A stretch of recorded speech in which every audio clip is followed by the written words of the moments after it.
Hello and welcome to the eRace Classic. It's our second Zwift race with Team INEOS, and we are taking on the rolling hills of Yorkshire with the Tour of Do It Well. The route is one of 6 rolled out with Zwift's UCI 2019 World's Map and is a punishing 6.5-mile twisting and turning circuit. The riders will take on 4 laps of the course.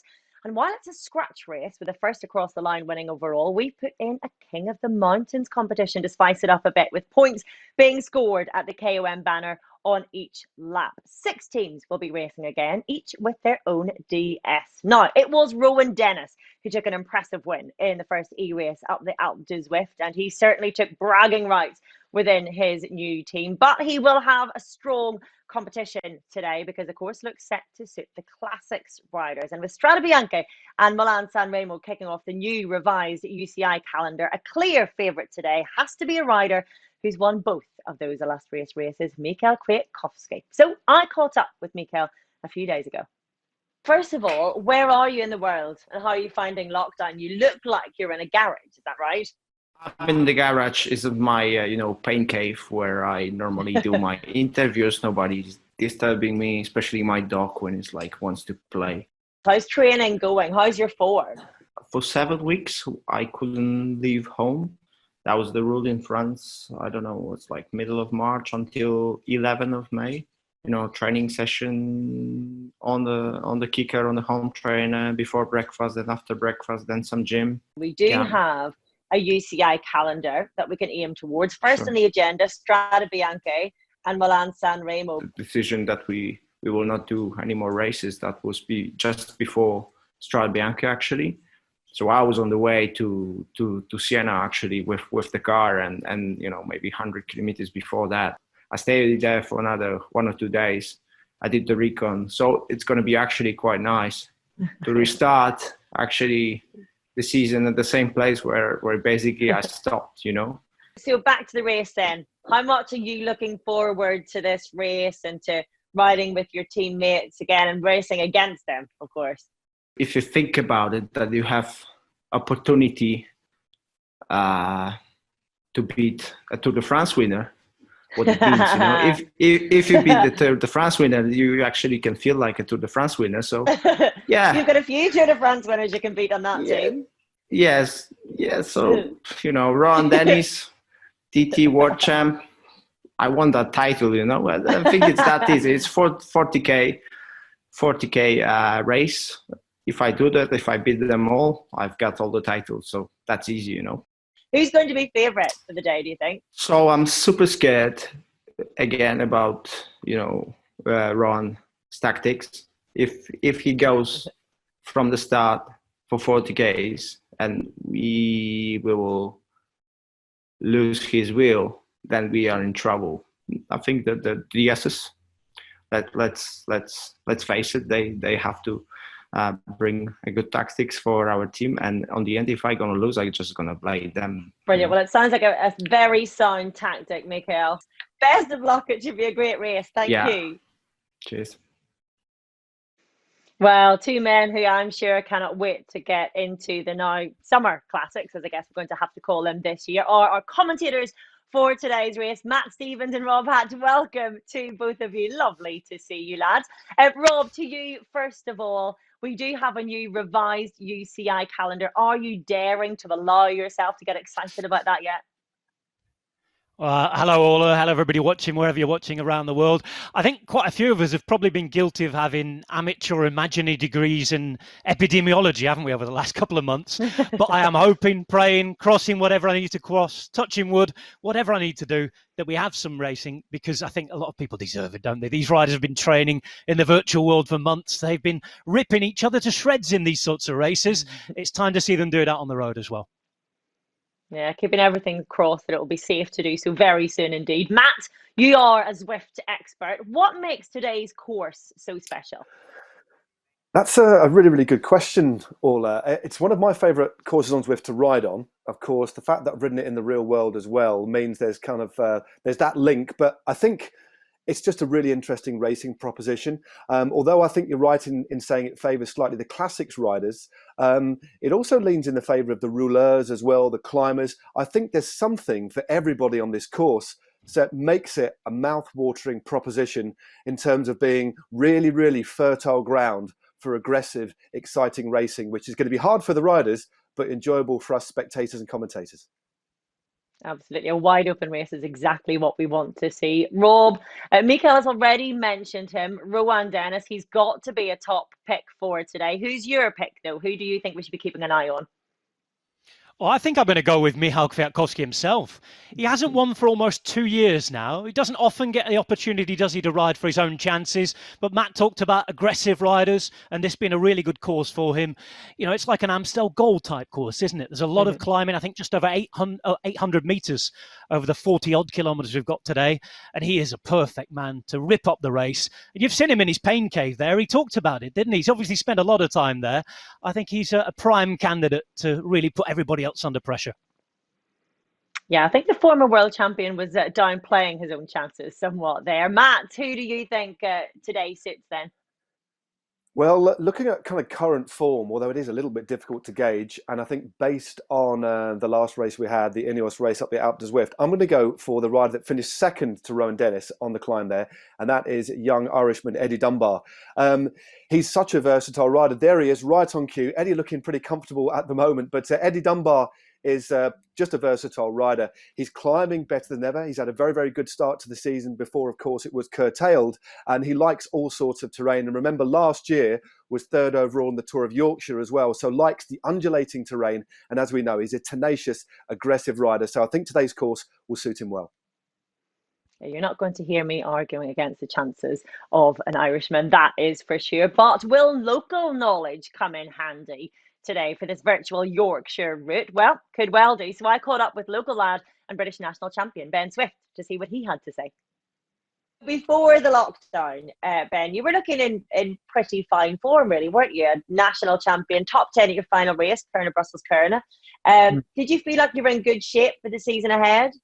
Yeah, so when we first came into lockdown and races were cancelling and the situation was getting quite bad, I just said with my coach, I was like, look, I can't keep training like I am now with no sort of end date or anything like that. I'm pretty much ready to go for the classics and stuff. I'm just doing the final little touches. So I was actually in really good form. So again, we've had a bit of a calendar set out by the UCI, which has been good for your head and good sort of focus, really. Something to aim towards.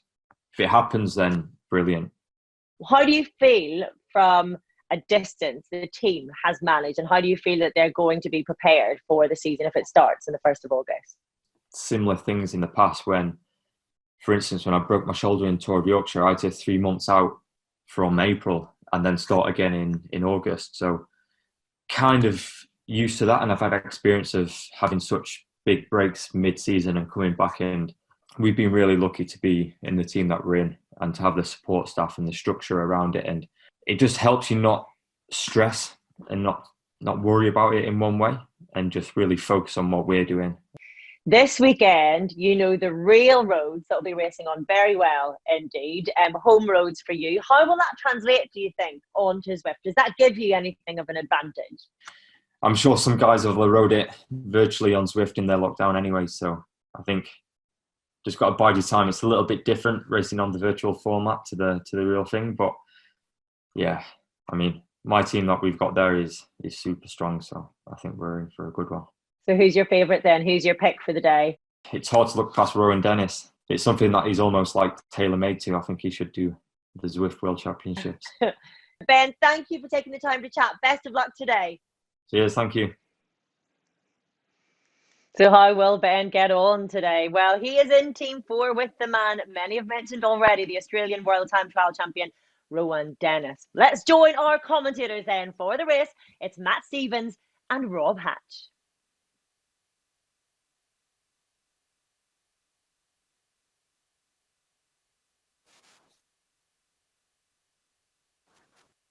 Well, thank you very much, Orla.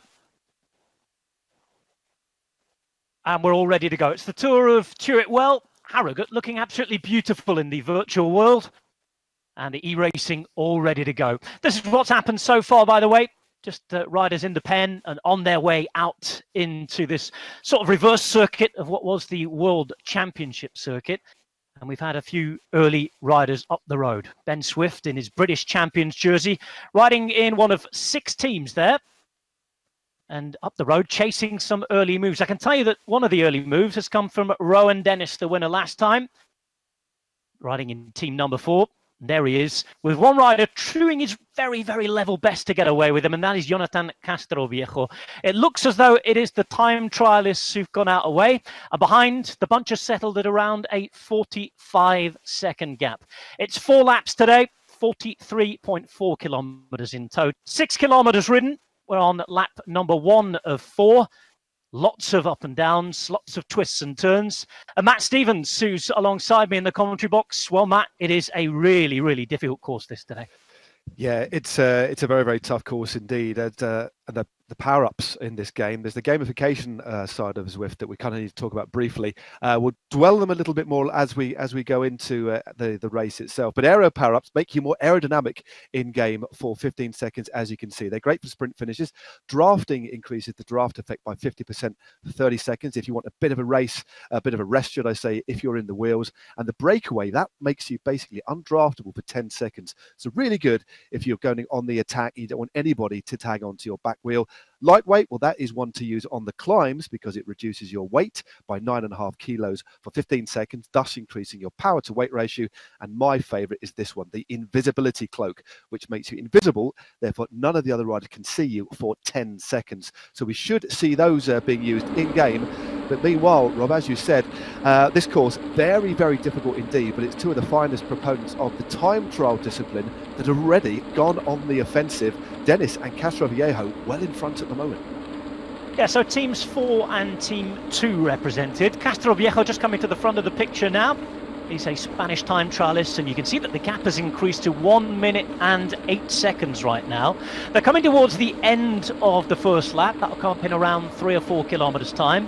Dennis riding with Castroviejo, and well, just able to relax in each other's wheel, because for anybody watching virtual racing for the first time, Matt, it's pretty important to remind everybody that you can draft just as you would in the real world. You can indeed. You can draft. It takes a little bit of getting used to, but as you can see, this is a really good example of how you can draft. Both Rowan Dennis and Jonathan Castroviejo are swapping turns on the front. And it is, if you lose the wheel in Zwift, it's actually a little bit harder to get back into the draft than in the real world.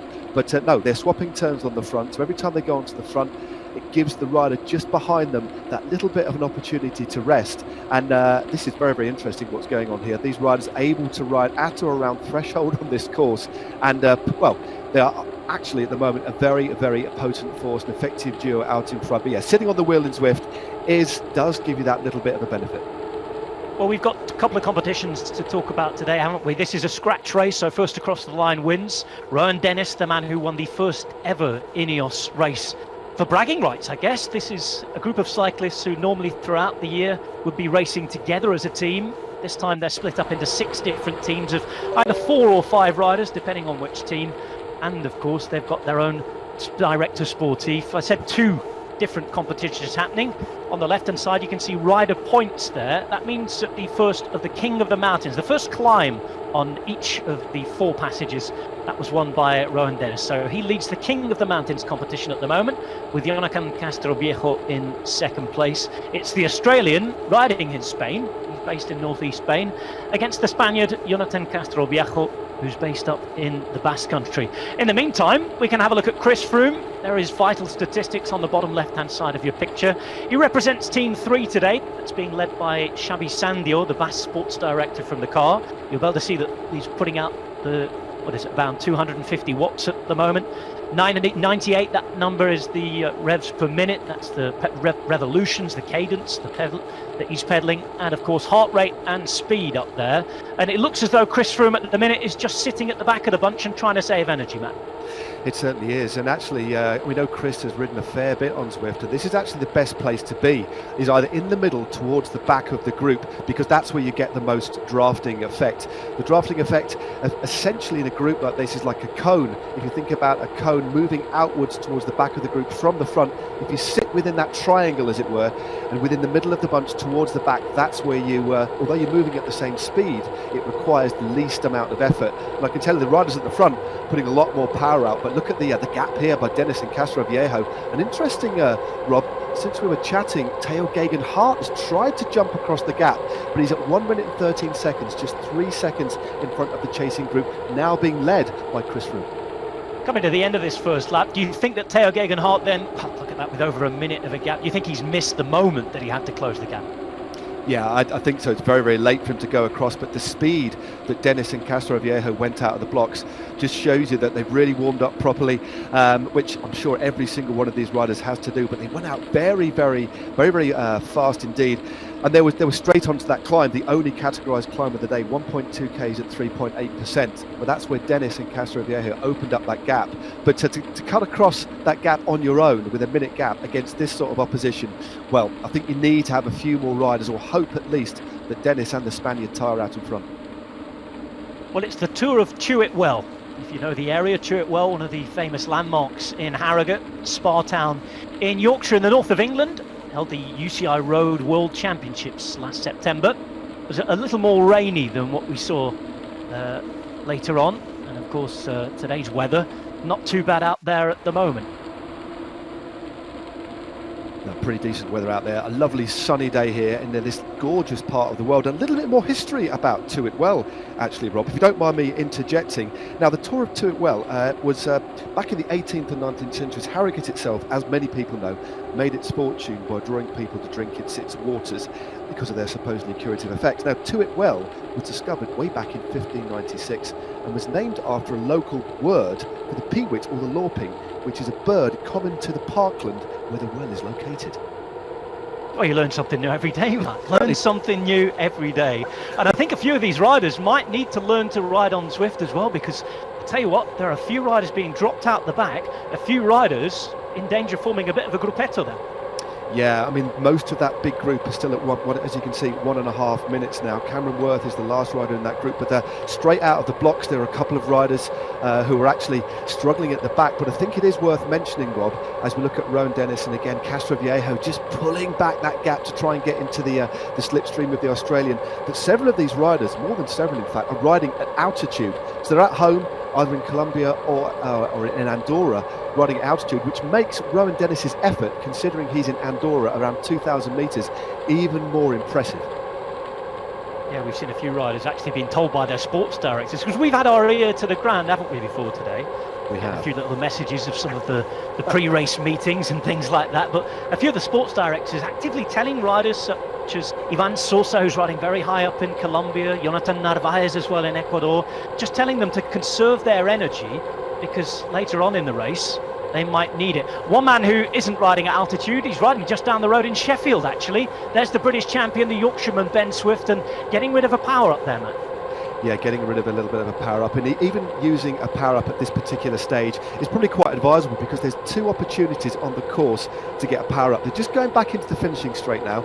Once they've used a power up, they'll get another one going under the finishing arch, and another one a couple of kilometres later at the top of the King of the Mountains points. Now these are given to riders randomly, but if you don't use them, you don't get the benefit. So Ben Swift using an aero power up, although he was mid-group, all that will do is just make things just a little bit easier for him. He'll be far more aerodynamic, so he can just back off the pedals, use that as an opportunity to have a mini break before then putting the power on again. So a wise use of a power up there by the British champion. Well, Ben Swift coming into town there, and you might be able to see a few of the famous landmarks of Harrogate if you're from the area, if you've been there before. In the meantime, Rowan Dennis out there now, just taking a little bit of a gap on Castroviejo, but I think they're still working fairly well together. It's always interesting to see the difference, Matt, between the real life, maybe a little gap between the two riders and what's happening out there in the virtual world, because it's a little bit more difficult maybe just to make sure you're right on there in the slipstream, as we see Michał Kwiatkowski both virtually in the group on the left hand side and at home on the right, with pretty professional setup. Like, he's got all of his fueling strategy ready, the gels and the bars and all sorts of things. He does. I mean, many people have ridden on Zwift before, or just ridden out in the real world and understand power. The fact that he's just sat there twiddling the pedals, making it look like he's having a bit of a stroll in the park, hovering around between 300 and 400 watts, making it look so easy. It just gives you an idea and a bit of an insight into the level that these professional riders operate at. But interestingly though, Rob, the gap's kind of stabilised. It maximised at 1 minute 31 seconds for our two leaders. It's now hovering, it's kind of settled. I think our two leaders have now got into a bit of a rhythm, but there's lots of opportunities on this course to try and attract and get a little breakaway group to try and get across this gap as we head towards the top of the King of the Mountains for the second time. Yep, the second climb up out of Harrogate. Just see there that little bit of a 100 metres sign. Remember, 5, 3, 2 and 1 points respectively. It's Dennis who leads that competition. Interesting to see if he's going to be challenged here as they come up to the points. No, it's going to be another 5 points for Rowan Dennis, so he leads the King of the Mountains competition and already, very early on, has a 4-point lead over Jonathan Castroviejo, and Rowan Dennis is there on the right-hand side of your picture, sitting in Girona in northeast Spain. Indeed, looking good. 30 years of age now, of course, won at the title last year, of course won in Innsbruck for the very first time, and won at the title last year on this course, or parts of this course, so it is an area he knows really well. But it was interesting, Rob, the condition that some of these riders have managed to get from just riding indoors is amazing, because on the Alpe d'Huez Zwift race that we both commentated on, Rowan Dennis put out his best ever half-an-hour power, so clearly the benefits of riding indoors are there to be seen, and the gap gone up again now, 1 minute and 35 seconds, but Dennis looking very smooth at the moment, even with that enormous kind of caveman beard he's got. I was going to say, it's not the most aero, is it? We've seen that he doesn't have it in real life, and you can just see behind, using this bigger gradient here, you just saw the avatar belonging to Jonathan Castroviejo not pedalling at all, and in that aero tuck. That's something that's also possible in the virtual world, isn't it? You can stop pedaling when you're going downhill. You can. You need to reach a speed of 60 kilometers an hour, and if you've ridden on Zwift, you know how to use it, the nuances, the gamification side of it as we look, and of course Geraint Thomas again looking very good. You can, after 60 k's an hour, you can free wheel, and your avatar, as you said, Rob, will get into that aero tuck, giving you that little bit of an opportunity to recuperate. And I tell you what, Castroviejo is going to need every single opportunity to recuperate if he's going to try and stay on the wheel of Rowan Dennis for much longer, that's for sure. Well, it's a gap of 1 minute and 43 seconds right now, as Christian Knees, the former German champion, who today is riding for, if we look down our list, where is he? He's riding for Team 5. Team 5, managed by the British sports director Ollie Cookson, as we get a confirmation graphically there of what we talked about when they came across the King of the Mountain points. 2 points there for Knees, and Cameron Wirth, the Australian, he was a big protagonist, wasn't he, going out with Rowan Dennis on the climb up to Alpe d'Huez Zwift when we had it back at the end of April now. It seems like only yesterday we were racing each other for the first time. And the leaderboard is up on the left-hand side. So it's Dennis with 10 points, Castroviejo with 6, 4 to Christian Knees, and 1 to Ivan Sosa, the Colombian rider, who is riding up there for Team 2 at the moment in this race. Well, this, Rob, is another one of the really difficult parts of the course. I mean, when I was looking at the course profile, this is essentially a reverse version of the Harrogate World Championships minus one of the small loops. There's hardly a flat bit of road, and the King of the Mountains section arguably isn't the hardest climb on this circuit. It's the climb after the one that the two leaders are on now. It's called Pot Bank, and it rears up to 16%. It's absolutely brutal. So there's not many opportunities at all to rest on this course, as we can just see the chasing group now just starting the bottom of the climb, and the gap now, I said 1 minute and 40 seconds. Big question for me now, Rob, is what is going to happen behind? Are they just going to watch each other for the next couple of laps, or are we going to see some counter-attacks? Because we need to see something if they're going to bring that gap down. Yeah, they can't afford to just sit in and wait, can they? No. Well, we've just seen, actually, you talked about the amount of climbing here. There's over 200 metres of climbing per lap, which is around, I think it's 818 metres total for the 43.4 kilometres. For those of you watching in old money and thinking in old money, that's almost 3,000 feet over the course of what's going to be essentially an hour of racing. Behind, they have started to put the pace on a little bit. There are a few power-ups used there. You can see the gradient as they race down that hill at around 70 kilometers per hour, suddenly ramp up to around 10%. There's lots of changes in rhythm on this course, and you can see some riders already starting to pay for that. One of them is Cameron Wirth. Yeah, Cameron Wirth is just Again, just got detached. He needs to get back as soon as he can, because once the gap opens up, because it's harder riding on your own than, of course, sat in the slipstream, you need to close that gap. So look at the stats there. Yeah, just under 500 watts for words, but he's done well. He's closed the gap, opened up another couple, overtaken another couple of riders, and has managed to get himself ensconced just on the back of that group, just as the gradient starts to lessen here. So good little manoeuvre there. I don't think anybody's completely and utterly tailed off, but look at this, Rob. The gap has now gone up to nearly 2 minutes. 1 minute and 51 seconds. Is there any stopping Castroviejo and Dennis at the moment? Well, we know that some of the riders are talking to their sports directors. They've got vocal communication. They've got all sorts of digital communication going on. There might be text messages flashing up on their phones, on the handlebars and things like that.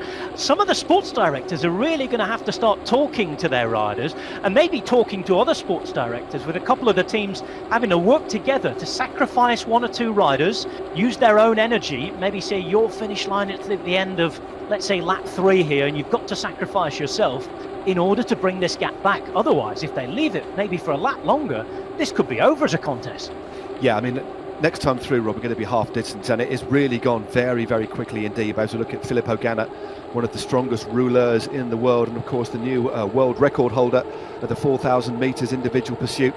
And I think he is probably one of the only men on earth that can maybe go under 4 minutes for that particular discipline, but a very, very powerful rider. And of course was the bronze medalist on this course last year in the World Time Trial Championships as well. But you're quite right, Rob, as we look at this steep climb now, they need to get organised, or they need to start attacking. Interesting development there as well is that Jonathan Castroviejo is just putting a little bit of daylight between himself and Rowan Dennis. We're only talking almost 2 seconds here, but just as that gradient ramped right up to almost 20%, a little bit of a gap was opening up. We watched Luke Rowe, the Welshman, just in the chase, riding for Team 6 today. There he is at home. Oh, and he means business. Jersey off, all ready to go, and giving his all. I think he's riding down in South Wales at the moment. But Luke Rowe is there, riding hard, and he's in the middle of this group. But behind that little bit of a gap opening up, I'm sure Dennis will close it, but maybe just showing that Castroviejo, with his power to weight ratio, he's a smaller, lighter guy, might have the advantage on Dennis when it goes uphill. Yeah, I mean, Castroviejo, a really, really good point there, Rob. Weighs in at only 62 kilograms, which makes it even more impressive that he's a very, very good time trialist. Normally, time trialists are slightly heavier riders, but Dennis conceding 10 kilograms. So Dennis, 72 kgs there or thereabouts, although in great shape, especially on that steep climb. The lighter you are, especially when it gets to kind of 10, 12%, you know, the pendulum, the physics pendulum, as it were, really swings in favour of the lighter riders. As we get our first real shot there of Castroviejo. Good ventilation out on the patio, some nice New England style windows and doors there, but looking very, very comfortable indeed, mate. It's a cloudy day in the Basque Country, isn't it? It's not always sunny in Spain, as you can see. Sunny in Yorkshire today on these virtual roads. Absolutely beautiful out there. -2 is the gradient right now, and interestingly enough, we didn't get a chance to really talk about it too much at the end of the last lap. It's a downhill finish today, so once you've got over all of these climbs, I guess for some riders it might be about hanging on here.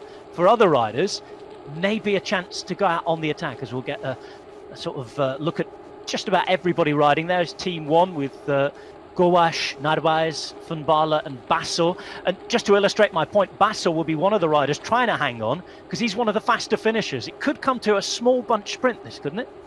It could. I think it would, if it did come down to a sprint. Of course, they've got to get these riders back, but if it did come down to a sprint, Basso very, very fast at the finish, as we well know. And here we go, out in front. This is a little bit of a drag upwards. This part of the course is essentially one straight line. It's like a runway, a little bit of a roller coaster, but dead straight before that left-hand turn into the finish. And Castroviejo just being gapped here, half a second off the wheel of Dennis, and he's having to put out 7 watts a kilo to claw back that gap. But Dennis... What a perfect illustration, Matt. A perfect illustration of what we were just talking about. Castroviejo on the climbs, having to put out less power to carry the weight of his uphill, but on the descents, on the flats, having to put out more power to try and match the sort of momentum that Dennis can put out. Yeah, Dennis on these flatter sections, when because he's such a powerful rider, his top end will be far more than Castroviejo. Once he starts to apply the power, and if a little bit of a gap opens up, Castroviejo is going to have to work very, very hard to close it. I can pretty much say there, he went very, very deep there. His heart rate's dropped a bit. He's beating at about 160 beats a minute, almost matched, in fact, by Rowan Dennis, 168. And they're both travelling around 48, 49 k's an hour, and they're just coming up to a nasty little dig. This is a really hard little kicker with a need to keep the momentum going, and it's also a good opportunity for riders to attack from behind. But since we've been chatting, Rob, look at this. The gap has gone out for the very first time to over 2 minutes now. It is. Am I right in thinking that this is the final climb on the circuit, Matt? This is the final climb. It's only about 400 metres long. It flattens before that downhill drag and the left turn to the finish. You can just see the gradient ramping up 7%, and as Matt rightly illustrated, the group behind has not got control at all of that gap. They've let it go out of control. They've let it grow over 2 minutes, and the alarm bells, with just over 2 laps to go, really have to start ringing now. Yeah, this is dangerous now. Half distance, 19.3 kilometres to go, as you can see. Underneath these riders' wheels, 24 kilometres to go. So they've still got a couple of k's before they go through the finish to get to the halfway point. But again, a couple of seconds have been taken off there, 1 minute and 58 seconds. So something is happening behind. It's just difficult to ascertain if they're working together as a unit. You can just see Eddie Dunbar there.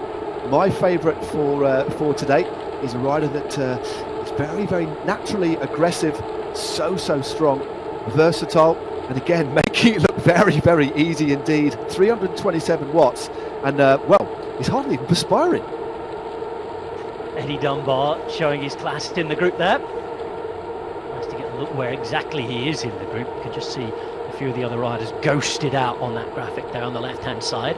At the minute going downhill, that number on the top right hand side of your screen, plus or minus. Plus of course means they're going uphill, that's the gradient, minus downhill. So ever so slightly false flat downhill at the minute, and you can see it's a bit of acceleration, and Dunbar just drifts towards the back of the group. How difficult is it, Matt, compared to riding on the road outside, this sort of virtual working together to pull a group back? Is it hard to communicate? Is it difficult to stay in the group, to put the pressure on without dropping people behind? What's the difference? You just need, I think the key to riding on Zwift and getting used to the way you react in a group is to ride as much as you can on Zwift. The more riding you do, the more accustomed you become to it. But once you get settled in the group, I wouldn't say it's easy, because we're rolling along here at around 300 watts. So it's going to be uncomfortable. You just need to concentrate all the time that you don't let a gap open, and you'll find the more you ride in a group, the more you'll actually find particular places where it's harder and easier. So when you drift to the front, you'll find that the resistance just builds up a little bit. So the best place to be, if you don't want to do any work, is towards the back and to the middle of this group. But they need to start working together. They need to start swapping turns on the front, or communicate with each other and try and get a little splinter group going that's going to work and try and shut this gap down. But it hasn't got out any further, back down to 1 minute and 54 seconds. So there's really good momentum here. The big question is, Rob, are they organised? Well, Michal Gołasz would be a prime candidate to get them organised, wouldn't he? He's one of the big road captains at what was Team Sky, now Team INEOS. Michal Gołasz in his orange jersey at home. I presume he's at home in Poland at the moment. He's one of the most respected riders in the peloton, always having to sacrifice his own chances to help those of his teammates. And he's running for Team 1 here. You'll notice that on the graphic on the left-hand side, each rider has a different colour and a number on their back. The numbers range from 1 to 6, and they are the numbers of the team. As I said at the start, and as we saw on those graphics, between 4 and 5 riders on each team. And Michal Gołasz riding for, we expect his leader to be Dylan van Baarle today, and managed by Servaas Knaven, the former Paris-Roubaix winner. So he knows all about racing the classics, doesn't he? There's a dirty Paris-Roubaix winning bike somewhere, I think, sitting in a shop on display in the Netherlands at the moment to prove that. Well, there certainly is. But look at this, you can just see by the little groups on the road, there's some attack. Chris Lawless there, good move by Lawless from team number 4 on that rather fetching purple Dogma F12 Pinarello. There is some activity here. The gap has come. I think it's André Amador, isn't it? It's looking at Lawless and Amador, so Lawless is just in the middle of that group, but Amador has just gone off the front as well, and also Pavel Sivakov. So some real activity here, and the gap, Rob, for the first time starting to come down. Interesting, that little move from Andre Amador, who was just caught in that little sequence that we saw there. The man from Costa Rica, also riding in Spain, in his summer home at the moment. Chris Lawless, you mentioned, well, he's a Lancastrian who's won the Tour of Yorkshire, so he's already had success over the border. I'm led to believe that he's in the Isle of Man at the moment, riding his bike as well. Not one of those dealing with the problems at riding at altitude. Certainly at sea level there, isn't he? There he is. There's his stats, just under 300 watts. A cadence of 88. It's kind of what we call optimum. Around 90 is considered what we call an optimum cadence. And riding at or around sub-threshold there, 160 beats a minute, 63 k's now. This is one of the fastest parts of the course. 1 minute and 45 seconds. So, Rob, coming up to half distance, we are seeing a bit more impetus behind, a few more riders willing to attack. But of course, Kwiatkowski and Dunbar, your favourite and my favourite, they won't do anything. All they're going to do is mark moves because they're in the same team, Team 2, the blue team of Jonathan Castillejo. And don't forget as well, Rodriguez, Zwift, Lawless and Rivera from Team 4 don't see any, they won't be doing anything at all apart from shutting down moves. All the activity is going to come from the other teams. Well, that's the Italian-born, French-schooled, rides for Russia rider Pavel Sivakov. His parents, former professional cyclists who used to ride for Russia, but he's spent most of his life growing up as a Frenchman in the southwest of France. Pavel Sivakov, an international man of the peloton, riding at the front under that Russian flag there. And this is the long descent. So for those of you who watched on the television at the World Championships, they're going the opposite way down what was the final finishing straight. We're just over halfway through the race now, Matt, onto lap 3 of 4. And again, you can just see a few power-ups being used. That was Chris Lawless using the invisible mode. Yeah, it's trying to go on the attack there. I mean, the invisibility cloak is the one you want to use if you don't want people to see you attack. And of course, we can see him, but in game, the other riders will not see him for 10 seconds, which is a great opportunity to try and, I like to call it a stealth move, as we look at Rodriguez just towards the middle of this group. They've gone past the pump rooms, they're back onto the climb for the third time now, and the gap constantly coming down now. 1 minute and 27 seconds for Lawless, who's in third position just at the front of this group. Another few power-ups being used, but this man here, Lawless, as you said, Rob, loves these Yorkshire roads and has gone on the offensive. And we just see a few riders out the back there. I think it's starting to take its toll on those who maybe have been forced to sacrifice their own chances to try and bring this back. And that hard bit of work done over the second part of that lap, when we were just starting to worry on the peloton's behalf that it might get out of control, has really paid off, hasn't it? Because 30 seconds have gone off the gap. We'll have a look at Chris Froome, who's chasing on. And maybe he's up in the 4th place at the minute, going for King of the Mountains points here, just behind Pavel Sivakov. Interesting that they're coming back into the game now. So there might have been a moment's panic where everybody had to work, but certainly the group behind is not out the game yet, because the gap's right back down to 1 minute and 22 seconds.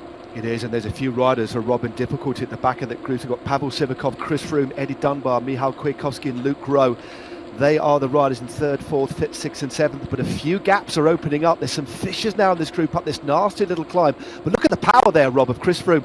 Over 500 watts up this long drag, splitting this group. And riders really having difficulty staying with the flying multiple Tour de France champion, of course. Sivakov also looking good, the standout rider for me of the team last year. Sivakov in 3rd place at the moment, 120 behind Rowan Dennis. We're not seeing it right now, but we're getting news that there is a difference up the front. We're getting news that there is daylight between Rowan Dennis and Jonathan Castroviejo. It's almost 10 seconds now, and maybe part of the reason that this gap has been coming down, Matt, is because they've stopped working together at the front. Dennis looks as though he's on his own. Yeah, Dennis now has 10 seconds. So Rowan Dennis now out on his own. In full TT mode, taking the points again. So 15 points. It looks like he's going to be set fair to at least pull on the polka dot jersey as King of the Mountains winner. But now, this isn't a 2-up now, Rob. This is a solo effort. But this is a man who can do it. But the gap rapidly coming down now with Sivakov, Dunbar and Kwiatkowski and Froome. Also with, looks like Geraint Thomas in the mix as well, trying now to come across the gap. Yeah, there's a group of around 10 riders behind. Again, maybe just 1 or 2 seconds. Interesting to see if it's going to get back together after they all come over the top of that King of the Mountains climb. For now, Castroviejo looks as though he's lost his mojo, doesn't he? 20 seconds, 21, 22. The gap continues to grow, and Rowan Dennis is the only man left out the front to try and fight for this on his own. He's gone all in so far, Matt. He's only got one choice now, and that's to continue. Yeah, he's got to. He's completely committed. We saw that straight from the off. You know, pinned his colours to the mast, didn't he? He's now on his own. Castroviejo is almost, with the greatest of respect, got his reversing lights on. He needs to just recuperate. Maybe maybe the gap is going out so much that he's actually just backed off. There's no point in riding in no man's land. If he's going to be of any use to his team, which contains Kwiatkowski, Dunbar, and Theo Geoghegan Hart, he could come back to a couple of big pulls on the front before going backwards. Well, interesting you mentioned Dunbar, because I think the fact that Castroviejo started to go backwards has meant that he's become more interested. He's putting in a big dig now. You can see his power numbers light up orange on that graphic. 9, 10 watts per kilo almost there as he got right onto the wheel of Sivakov.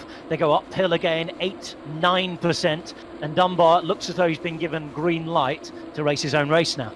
It certainly is, but Castroviejo now 56 seconds. He really is coming back very, very quickly indeed. Dennis still holding that 6 watts a kilo, but Dunbar and Sivakov looking very, very good here. And it's all the more amazing because Sivakov, one of those riders who's at altitude, 22 years of age, he's in Andorra, but Dunbar looking very, very composed indeed at the moment, hovering just under 500 watts, but again, making it look very, very easy.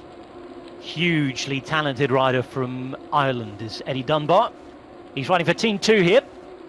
And you mentioned the fact that his teammate had just seen his own power diminish. Jonathan Castroviejo is now already almost caught. 1 minute 7 seconds behind. Interesting to see if he can give Dunbar a bit of a turn here, Matt. Yeah, I think that's what his plan would be. I mean, even if he gives him 1 or 2 big pulls, that should be the plan. Of course, all of these teams will be in communication with each other, either via WhatsApp. Of course, they've got their director sportif, which is for Team 2, the blue team. It is Gabriel Rasch. He'll be communicating with them. I'd imagine he would have said to Castroviejo, okay, your day's done in terms of trying to win this race, but drop back, take a few deep breaths, make sure you're hydrated, and then give a couple of big turns to Eddie Dunbar, who on this course should be one of the favourites, and he's going to have some really willing help here from Pavel Sivakov. This is a really good duo, but look at this. Theo Geoghegan Hart has come into the mix now. He's only 10 seconds or so just behind this pair. It's interesting as well because he's on the same team as Eddie Dunbar. Interesting to see what happens with all of these riders as well. Supposed to be teammates on the day. They're normally used to being teammates in the whole grand scheme of things all year, but they all want the bragging rights, don't they? They all want to be able to say that they beat their mates next time that they're sitting on the team bus waiting for the start on the real roads to go again. There's just under 16 kilometres to go here. We've got around 1.5 laps remaining. And there is Theo Geoghegan Hart at the moment sitting in 5th position at 1 minute and 24 back. He's got another 10 seconds to bridge to his teammate Dunbar. If he can get there, and if Castroviejo can put in a turn, well, they're in a superbly strong position, aren't they, Team 2? Yeah, very, very. I mean, they've played their cards superbly so far. The one flying the ointment at the moment remains to be Rowan Dennis, who's still kicking out some big, big power. Just look at that, 6.6 watts a kilo. He has not missed a beat, still with that very comfortable gap of 1 minute and 12 seconds over Castroviejo, who will be joined very shortly, Rob, by Sivakov and Dunbar. And if Theo Geoghegan Hart can get across that gap, they are in with a chance. If they can really work together and hope that Dennis fades in the last lap, this could be a humdinger of a final lap. Well, there is Eddie Dunbar, 15.5 kilometres to go, but the road is about to go uphill.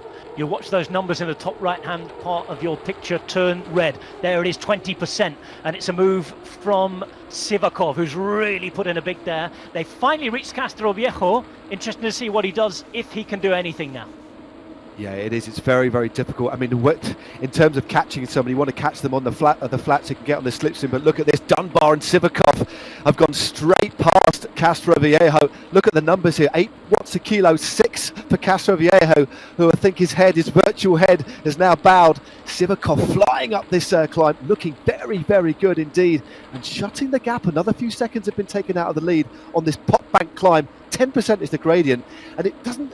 We know this climb pretty well ourselves, Rob. We've ridden on here. It doesn't actually flatten out particularly quickly. It just drags on, doesn't it? Yeah, some of you have ridden faster than others, Matt, that's fair to say. Sivakov up there at the moment in 2nd place.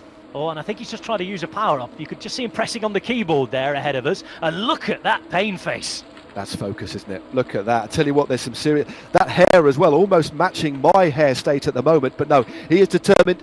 I think that was a little bit of a power up there. And of course, on Zwift, you can see that what what the other riders are putting out. All the stats are there for you to see, your heart rate, your cadence, and you can see them, the kind of stats as well of your nearest rivals, seeing how they're suffering. And of course, riding within the team, they'll know the strengths and weaknesses of the other rider as well. So it's got this other added psychological dimension to the tactics that play out. Just to update the viewers watching wherever you're watching around the world on what's happened with that tail Geoghegan Hart move, by the way. He has lifted his foot off the pedal a little and he's back in the bunch behind. He's decided not to try and close that gap because there's now a gap of 35 seconds between the two riders who were just watching, Dunbar and Sivakov, and Geraint Thomas and everybody else back in the peloton behind. In the meantime, the gap to Rowan Dennis up front has been closed to 1 minute and 7 seconds.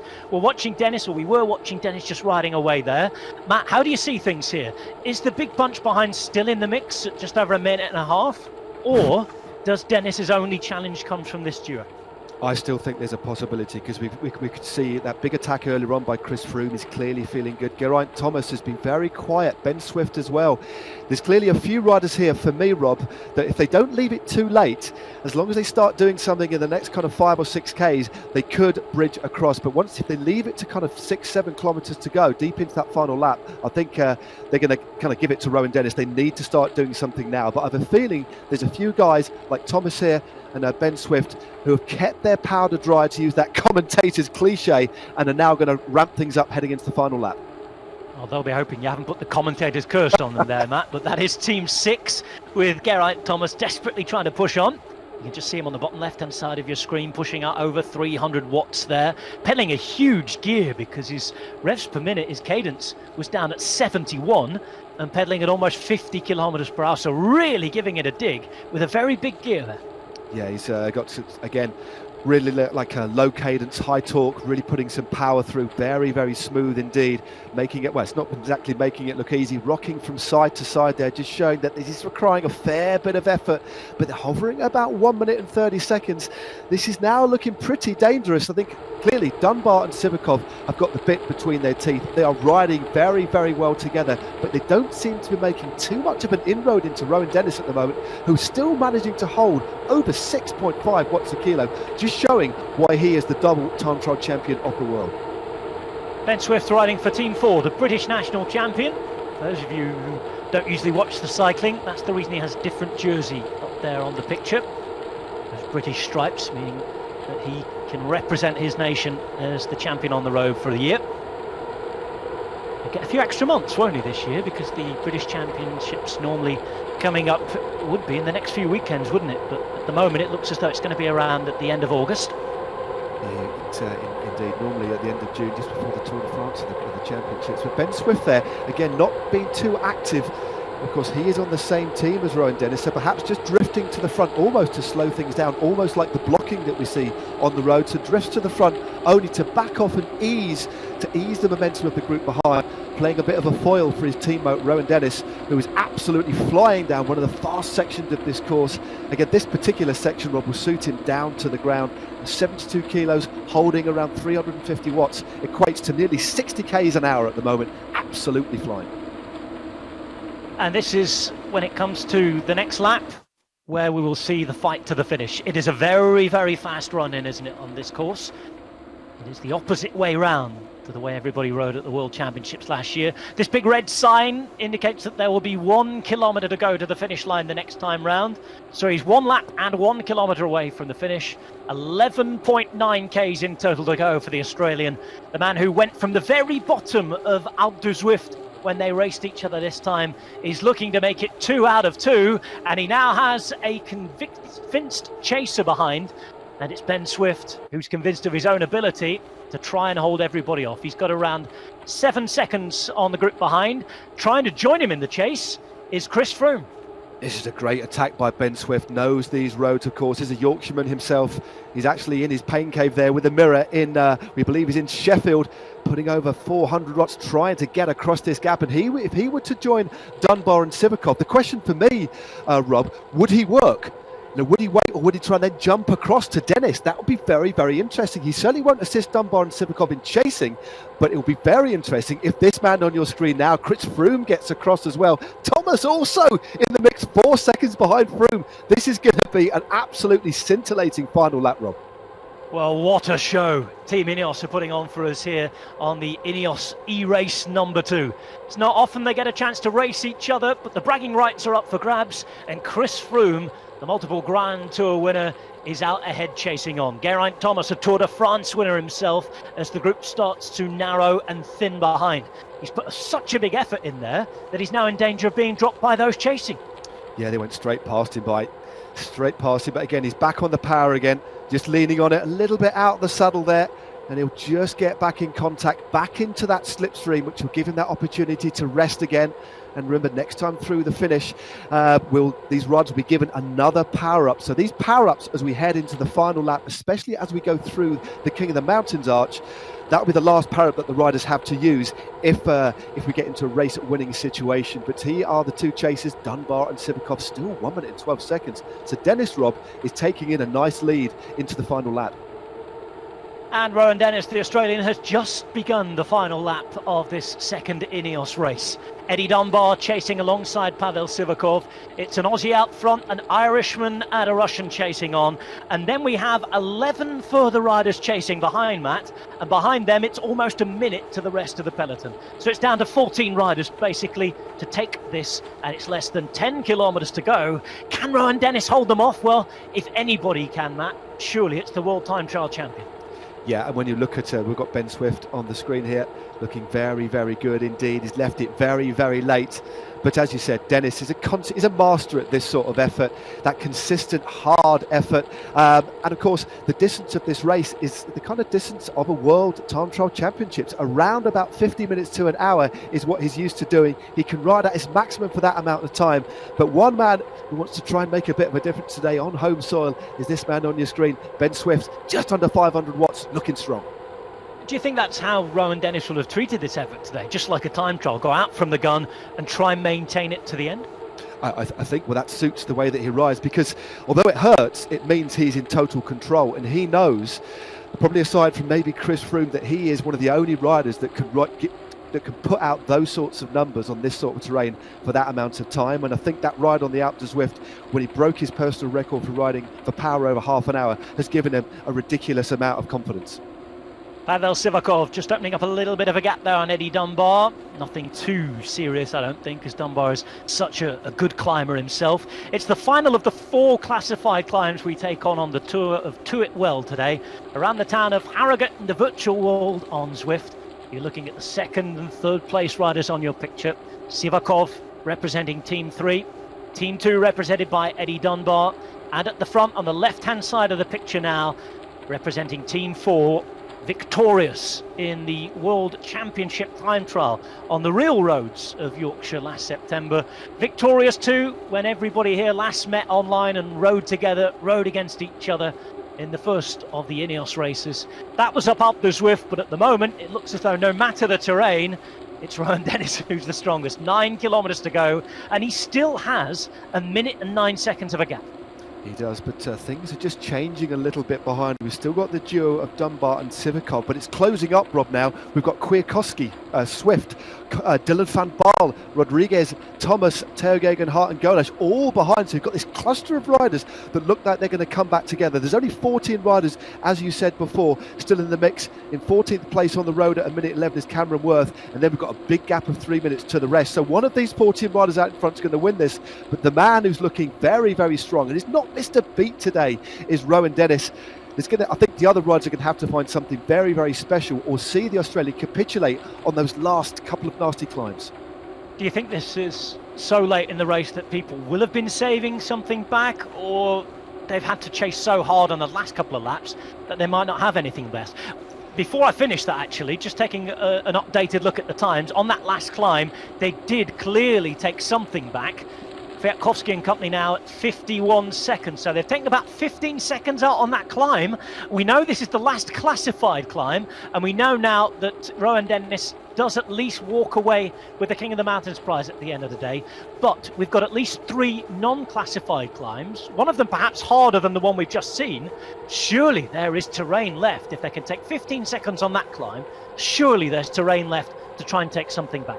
I think there is. This last 7.8 kilometres of the course, Rob, to me are the hardest. They just kick back down this descent. They go over Oakbeck Stone Bridge, and they kick up the third from last climb, which is very, very hard, which is about 1 kilometre long. They swing left over the top. Then they got that pot bank climb, the steepest climb of the day, and then they have the other nasty kicker. So there's plenty of opportunities on the road for Rowan Dennis to kind of fail, but also for the other riders to put in some big efforts as well. And as we can see, a lot has been shut down now. Only 45 seconds to go. Dennis now, for the first time in this race, Rob, I think is on the ropes. Interesting to see if he's managed to save anything in the locker for that final part. Now he's pedaling with a 45-second gap. His power numbers at the moment not quite as strong as they were earlier in the race, but of course that gradient is ramping up again, 6 and 7% now. Let's have a look at what he looks like in real life. Well, still the same sort of face on, still putting out over 400 watts. Yeah, it's astonishing, the kind of effort that he's putting out. Again, slightly rocking from side to side, but to me he does look, Rob, like he's a man still in control of this. And again, 40 seconds, still a lot of time to close, but Kwiatkowski now, there's the difference, 6 watts a kilo there at the foot of that climb. They've just gone round that little chicane over the stone bridge onto the steepest part of this climb, and they're now eating into the lead, and it's a real clutch of classy bike riders indeed. All the puncheurs, Kwiatkowski, the classic specialist, although a climber as well now, Dylan van Baal. This is going to be fascinating. Under 40 seconds. Yeah, a few splits developing behind. You can see Ben Swift is in the mix there. It is just a group of 5 riders who are chasing now. Kwiatkowski, you mentioned, Van Baarle, Dunbar, Swift and Sivakov. A gap of around 8 seconds to the next group behind, containing Geraint Thomas, Geoghegan Hart and Gouache. You Chris Froome fans, it's not going to be his day. He's at 1 minute and 7 seconds now, and trailing by around 30 seconds from that next group on the road. So it looks as though, for now, it's Rowan Dennis, 37 seconds in front of Dunbar, Sivakov, Van Baarle, Swift and Kwiatkowski, with a maybe outside chance that Geraint Thomas could get back into it behind. Indeed, well, Thomas isn't too far away, 43 seconds, but again, he's got about 10 seconds to shot on this man. Dunbar, a big move there, 7 watts a kilo, flying up towards the top of this nasty little drag. They'll then swing left, and then they'll be on a plateau for a while before dropping down and hitting the very, very nasty climb of Pot Bank. But the gap has come down for the first time to half a minute. Rob, this is doable. Dunbar, Sivakov, Swift, Van Baarle, Kwiatkowski. Well, they're in a very, very good position. It's just, do they work together or do they try and attack? Just over 37 kilometres covered so far, most of the climbing done and dusted. Around 700 metres of the 800 climbed. There are just 6 kilometres remaining. It's the final of 4 laps around the Tour of Tuitwell in Harrogate, Yorkshire, in the virtual world of Zwift. Rowan Dennis leading by 29 seconds. He's lost around 45 seconds on this half a lap alone. Now, if the same happens on the second half of the lap, he will not be involved in the shake-up at the end. But remember, it's the second half of the lap that you would think that favours him a little more, Matt. Yeah, definitely. If Rowan Dennis can get over the top of this nasty climb, the steepest climb on the course, and get onto that really fast section, that section I described almost like a runway, he does have a good chance, because there's only one little kicker with about 1,800 metres to go he's got to worry about. But the big thing he needs that's going to be of concern to him now is this nasty little climb and the drag afterwards. This is where I think he could lose another 15 or 20 seconds quite easily. Rowan Dennis, now 30 years of age, the man from South Australia, from Adelaide. And he's riding here on Yorkshire Road with just over 5k's to go. Another kilometre ticks by since we checked on that gap, and that gap once again has come down a little. It's below 30 seconds now at 28. Kwiatkowski the Pole, Van Baarle the Dutchman, Swift the British champion, Dunbar the Irishman and Sivakov the Russian all chasing. And behind, it's around 10 seconds to that next group now. So the gap has grown between the chasing group and the likes of Geraint Thomas, who we talked about. Indeed, there's only 11 riders left in the mix Knees, Tergegen, Hart, Rodriguez, Golash, Zwift, Dunbar, Sivakov, Van Baal, Kwiatkowski, and the man in the lead still with a gap now of only 26 seconds. Look at the power now of Kwiatkowski, 10, 11 watts a kilo, really eating into the lead of Rowan Dennis out in front. This is where I think he could lose heaps of time. And Rob, it's happening. And you can see it on the screen. What a wonderful shot that is. At the top right-hand corner of your screen, that solitary figure of Rowan Dennis. On the left-hand side now, the group of 5 that looks as though it's splitting up as well. We've got a 1-2 second gap. The likes of Dunbar and Van Baarle just starting to lose the wheel. And it's understandable in Dunbar's own case as he just fights to get back on again. Remember, he's been out chasing there for most of this race as well. We're seeing behind. Well, if this comes together, who are we looking at? Because I think you'd have to say that Zwift and Kwiatkowski may be the faster of the riders. I don't think that's a fair shout. Definitely, we know how quick Zwift is at the end of a hard race. Kwiatkowski as well, all their big victories have come from small groups at the end of races. But you can't rule Sivakov out. But I think once we get over this steep climb, the pendulum's going to swing in the favour of the fast men. But at the moment, the man in third position there in the national champs jersey, he doesn't need to chase. He just needs to find an opportunity to try and attack and get across the gap. But he won't help bring his teammate back. 18 seconds is the lead, Rob. 4.5 Ks to go. But of course, we've got real interesting team tactics playing out, haven't we? Because there are a couple of riders in this group who are in the same team, in the likes of Dunbar and Kwiatkowski. Sivakov is the man who's trying to give everything now to chase this across. But, as you rightly said, Matt, Rowan Dennis and Ben Zwift are teammates here too. Zwift, I'm sure, cannot wait to get the opportunity to sprint for this one, but it will not be him settling it up, because he will not be very popular if he chases down his teammate first. No, I mean, I think Ben Zwift has definitely got the kind of skill set and the strength to try and jump across the gap, but he doesn't want to risk bringing the gap down and towing all the other riders across. He needs to just be really, really sensible here, conservative, and leave all the other riders to try and bring back Rowan Dennis. 16 seconds. This is the final. Well, this is the penultimate turn on the circuit, Rob. From this left-hander here, all we have is the final left-hander with 250 metres to go. We have essentially now 3 kilometres in a straight line with one nasty little kicker.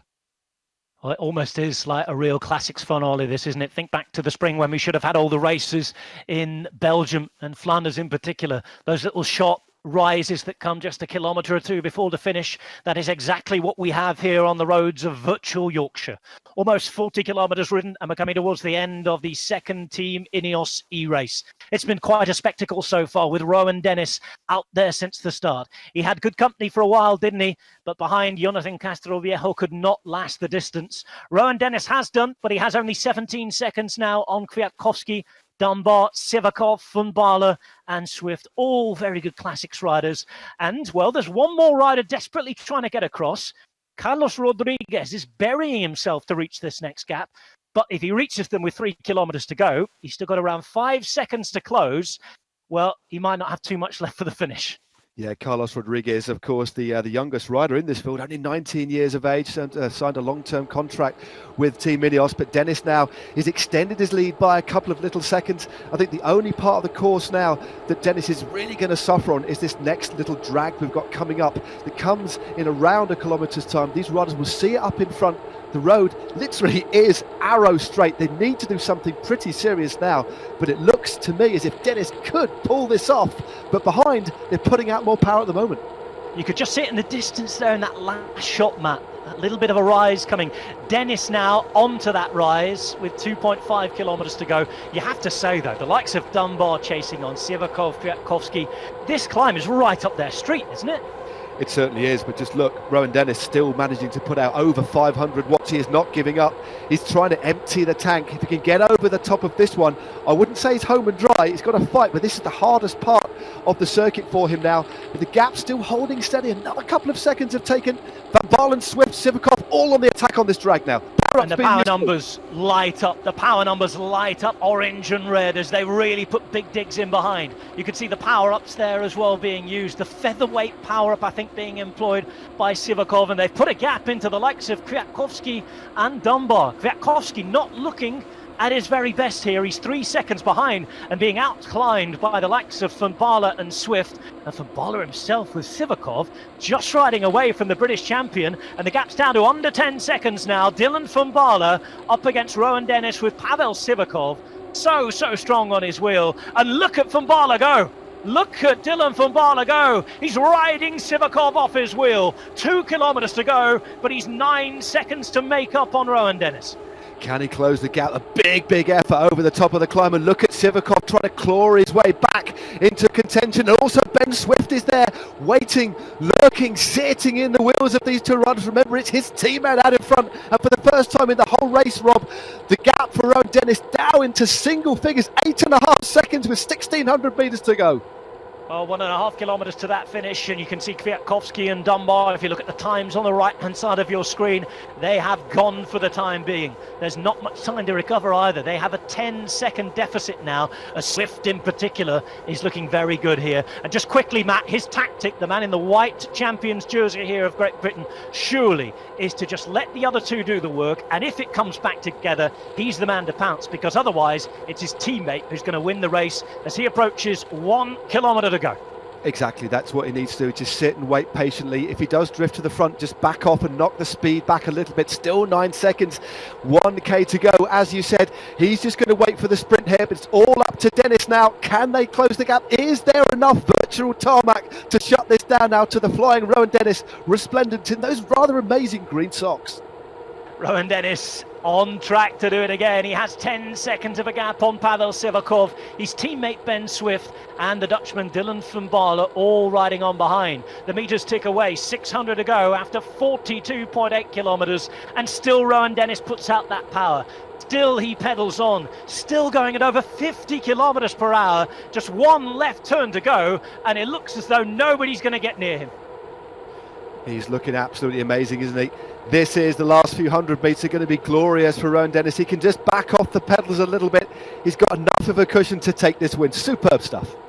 200 metres to go for Rowan Dennis then. He did it on Alpe du Zwift. He went straight from the bottom. He's gone from the gun here. It's been a 43.4 kilometre time trial. And Rowan Dennis with 100 metres to go. He has his teammate Ben Zwift chasing on behind. And it's going to be a 1-2 for the team. Rowan Dennis for Team 4, Ben Zwift in second place, the Yorkshireman. Third goes to Dylan van Baarle, but it's 2 out of 2 for the man who only knows how to win it one way. Yet again, on his own, from the start. Ladies and gentlemen, it's Rowan Dennis. Oh, that was absolutely superb, wasn't it? Brett Lancaster, the director sportif of Team 4, is going to be a very, very happy man. That clearly was the plan, to put Dennis out in front, but great riding by Ben Zwift to control what happened behind and get another man for Team 4 on the podium. Wonderful stuff. What a great race. Well, Rowan Dennis, 3.39 seconds in the end was all he needed over his teammate Ben Zwift, the British champion. Dylan van Baarle in third place with Sivakov, Dunbar, Kwiatkowski, Rodriguez, Knees, Gowash and Thomas completing a top 10, separated by 38.9 seconds.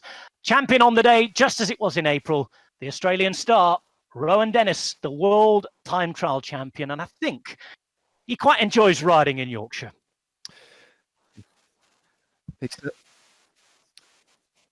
He certainly does. I mean, it's clearly a happy hunting ground for Rowan Dennis. But what an amazing coup that was, to go out early on with the other rider he had with him, Jonathan Castroviejo, but to hold on over that sort of course, especially with the aggression behind ride, so impressive.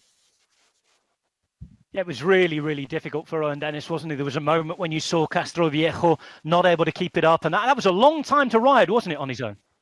Yeah, it certainly was. I mean, it just shows how good Rowan Dennis is at that individual effort, especially with the pressure behind. But again, he's really, really in the form of his life, Rowan Dennis, dominating these two races. He can do it all, can't he? He can climb mountains, he can time trial, and he can ride on these classic circuits too. And this is how he did it. This is how he did it. Highlights of the race, a 43.4 kilometre race around the Tour of Tuitwell in Yorkshire. Harrogate, and a very sunny Harrogate, with Rowan Dennis already out front on the first lap with Jonathan Castroviejo. There were a couple of occasions where Castroviejo maybe went a bit too deep on the climbs. He had to hold on, he had to wait, because behind, he also had to really work hard to keep his gap between those chasing on behind as well. Gegenhardt was there. Dunbar was very active, wasn't he, on those steep gradients? But Rowan Dennis always managed to hold on. behind. They fought out amongst themselves. Riders who know each other's quality so well on the road. Doing it in a different situation here. Many of them confined at home. Some at their summer residences, others on different continents. When it came towards the final few kilometres, there was an option for Dylan van Baarle to try and close the gap. Ben Swift, who was Rowan Dennis's teammate, did his very best just to hang in there and be ready. Pavel Sivakov watched on behind as Rowan Dennis clossed on his own, and second place went to Ben Swift. He also took the King of the Mountains competition as well, so completely cleaning up there. Rowan Dennis, 20 points, 9 for Jonathan Castroviejo. Sivakov in third place, with Christian Knees as well taking 4 points. So just as it was on the mountain, today on the Classics course, an Orla, Rowan Dennis with utter domination. Absolutely, and I believe Rowan Dennis can join us right now, straight from victory once again, making it 2 from 2. Rowan, congratulations. You're rather enjoying racing in lockdown, aren't you? You're making this your own. Nah, it's not easy, I'll tell you right now. I was hurting from probably lap 2, but I was looking at the time, the gap, and I thought Jonathan was playing the game a bit, so I thought I'd open it up, but he wasn't, and I ended up having to do the rest solo, which absolutely killed me towards the end. Yeah, I mean, it looked in the last 3K as if maybe you might get caught. How difficult was it holding off that chase? Yeah, I was hoping that they wouldn't catch me, but obviously, like I saw Swifties also in the team with me. Team 4 obviously 1-2, and even if he did catch me, it was still win for us. So I was keeping an eye on that, and I was pushing and pushing. But if it was someone else, I probably would have found another gear, but I was completely wrecked at the end. Rowan, I got a sneak peek at your DS tactics, and I believe you were advised to sit tight for the first 2 laps and then maybe give it a go. I guess Jonathan put paid to that, but that was a time trial from start to finish, really, wasn't it?